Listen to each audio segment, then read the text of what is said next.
Hello, Bacho. Let's read a given question. The question says, when a conductor does not have current through it, its conduction electron move randomly with no net motion in any direction. When the conductor does have a current through it, this electron actually still move randomly, but now they tend to drift with a drift speed v alpha in the direction opposite to the applied electric field that causes current. The drift speed is very small as compared to the speeds in the random motion. For example, in the copper conductor of household wiring, electron drift speed are perhaps 10 raised to minus 5 meter per second to 10 raised to minus 3 meter per second, whereas the random speed is around 10 raised to 6 meter per second. First part of the question में हमसे पूछा गया the electron drift speed is estimated to be only few millimetre per second for current in the range of a few ampere. How is current establish almost the instant a circuit is closed. Second part of the question में हमसे पूछा गया when electron drift in a metal from lower to higher potential does it means that all the free electrons of the metal are moving in the same direction. Third part में हमसे पूछा गया था electron drift arises due to the force experienced by the electron in the electric field inside the conductor, but force causes acceleration. Why do electron acquire a steady average speed? और हमसे पूछा गया are the path of electron straight line between successive collision with positive ions of the metal in first part में absence of electric field and second part में presence of electric field. So basically these are the question that we need to answer. तो सबसे पहले अगर हम बात करें की कॉन्सेप्ट की, तो फॉर दिस क्वेश्चन जो की कॉन्सेप्ट है हम उसकी बात करेंगे. की कॉन्सेप्ट में हम बात करेंगे ड्रिफ्ट स्पीड की, जिसको हम डिनोट करते हैं बेसिकली वी डी से. ठीक है. सो पहले हम बात करते हैं नॉन इलेक्ट्रिक फील्ड के प्रेजेंस में कंडक्टर के बारे में and then in the presence of electric field. ठीक है. तो नॉन प्रेजेंस के लिए तो हम सिंपली बोल सकते हैं कि लेट्स सपोज हमारे पास एक कंडक्टर है इस तरीके से, इसमें बहुत सारे फ्री इलेक्ट्रॉन्स हैं, तो इनका डायरेक्शन जो भी होगा, इनका जो मोशन होगा वो रैंडम होगा, किसी भी डायरेक्शन में मूव कर रहे होंगे. ठीक है. Randomly they are moving. अब ये तो बात हो गई when there is no electric field present. So in the absence of electric field, no electric field. जब इलेक्ट्रिक फील्ड इसमें आ जाती है तब क्या होता है, that is what an important situation जिसके बेस पे हमें क्वेश्चन को आंसर करना है.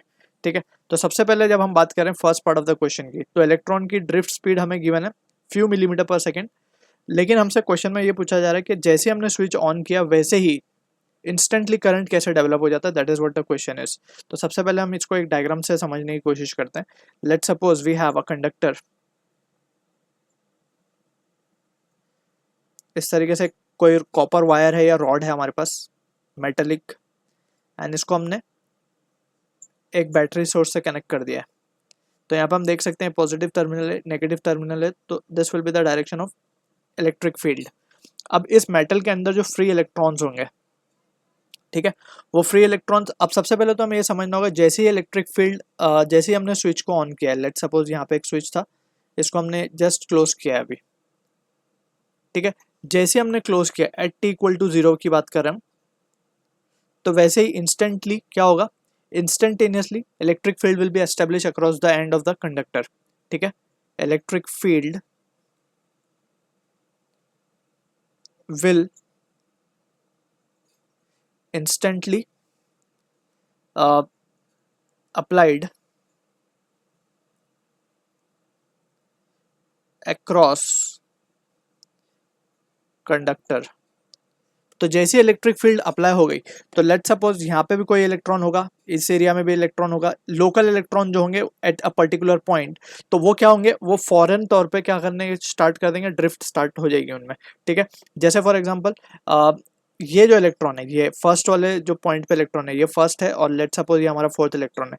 जस्ट एक एग्जाम्पल लेके समझने की कोशिश कर रहे हैं हम यहाँ पे. तो ये फर्स्ट इलेक्ट्रॉन इस तरफ ड्रिफ्ट होगा and at the same time ये फोर्थ इलेक्ट्रॉन भी इस तरफ ड्रिफ्ट हो रहा होगा.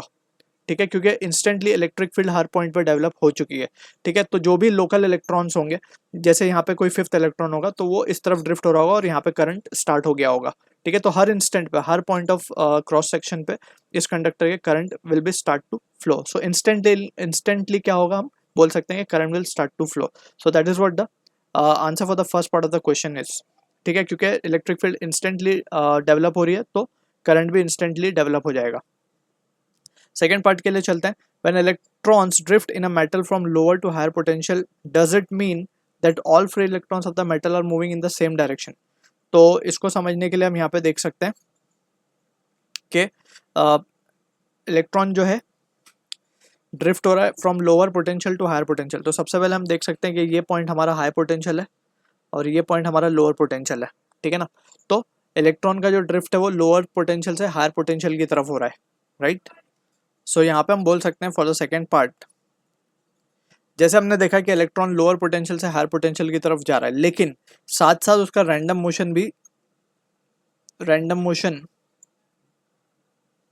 Of electron due to thermal agitation is also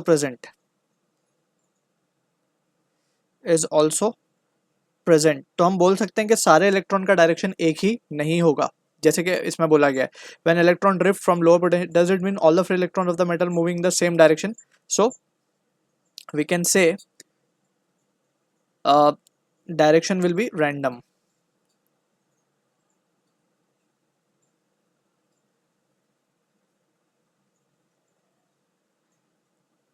अलग अलग डायरेक्शन में they will be we can say having a motion, but बोल सकते हैं कि वो ड्रिफ्ट हो रहे होंगे, वो बह रहे होंगे towards left side. So that is what the important part is कि direction will be random. So third part के लिए अगर हम देखें, थर्ड पार्ट में बोला गया the electron drift arises due to the force experience by the electron in the electric field inside the conductor, but force should cause acceleration. Why do electron acquire a steady average speed? तो इसका जो reason है basically, इसको हम थोड़ा सा in depth समझने की कोशिश करते हैं। सो लेट्स सपोज ये हमारे पास एक कंडक्टर है, अगेन सिनेरियो वही है कि इसमें भी इलेक्ट्रिक फील्ड डेवलप्ड है। यहाँ पे हमारा हाई पोटेंशियल है, यहाँ पे हमारा लोअर पोटेंशियल है। अब एक इलेक्ट्रॉन की यहाँ पे हम बात करते हैं, let's suppose this is the electron.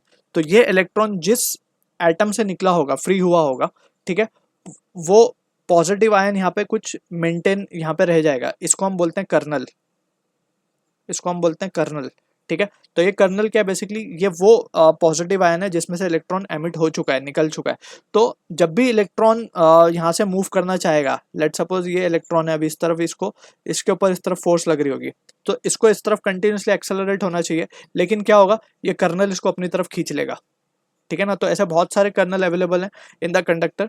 सो वो क्या करेंगे, ये जो इलेक्ट्रॉन ड्रिफ्ट हो रहे होंगे, ये जो एक्सेलरेट हो रहे होंगे towards in this case left side, तो वो अपना इलेक्ट्रॉन को क्या कर लेंगे, अपनी तरफ अट्रैक्ट कर लेंगे, या फिर कोलिजन हो जाएगा इन दोनों के बीच में। तो इलेक्ट्रॉन और कर्नल के बीच में क्या होगा, collision. So collision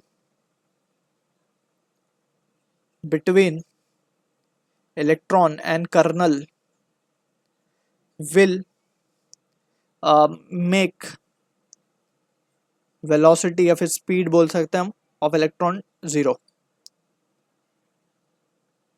to be zero.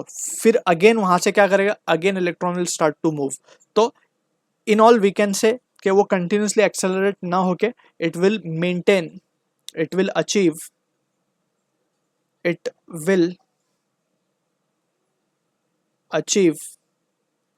N average speed, जिसको हम बोलते हैं ड्रिफ्ट स्पीड, ठीक है। So that is what the answer for the third part of the question is. सो इलेक्ट्रॉन इस वजह से एक्सेलरेट नहीं होता, but it achieves a steady average speed. और पार्ट में हमसे बोला गया are the path of electron straight line between successive collision in the absence of electric field and presence of electric field. तो यहाँ पे अगर हम बात करें एब्सेंस ऑफ इलेक्ट्रिक फील्ड की और प्रेजेंस ऑफ इलेक्ट्रिक फील्ड की, तो लेट सपोज दो केस यहाँ पे हम बना लेते हैं। Let suppose this is the conductor, यहाँ पे हम फोर्थ पार्ट डिस्कस कर रहे हैं, और पार्ट डिस्कस कर रहे हैं, सॉरी, थर्ड पार्ट का तो ये था हमारा, इसका ही हम और पार्ट ले रहे हैं, ठीक है। तो यहाँ पे लेट सपोज एक कंडक्टर ये है हमारे पास जिसमें इलेक्ट्रिक फील्ड अप्लाइड नहीं है, और एक कंडक्टर है जिसमें हम इलेक्ट्रिक फील्ड को अप्लाई कर देंगे, ठीक है। तो यहाँ पे जैसे हमने देखा था कि ये लेट सपोज ये इलेक्ट्रॉन है हमारा, और यहाँ पे ये हमारा कर्नल आ गया, ठीक है। तो इलेक्ट्रॉन जो है बेसिकली इस तरफ एक्सेलरेट हो रहा होगा, लेकिन due to presence of kernel वो इस तरफ आ जाएगा, इस तरफ बेंड हो जाएगा, यानी कि एक कर्व्ड पाथ ले लेगा यहाँ पे। So this path will be curved in the presence of electric field, path will be curved, right. Whereas अगर हम बात करें when the absence electric field absent है, तो यहाँ पे ये स्ट्रेट ही मूव करता है इस तरीके से, बट रैंडम मोशन होगा, but it will be in a straight path, straight line, जिसको हम ब्राउनियन मोशन भी बोलते हैं, ठीक है. So it will be in a straight line. So this is for the A part and this is for the B part. So this is the answer for the third part of the question. So I hope you understood the solution. All the best.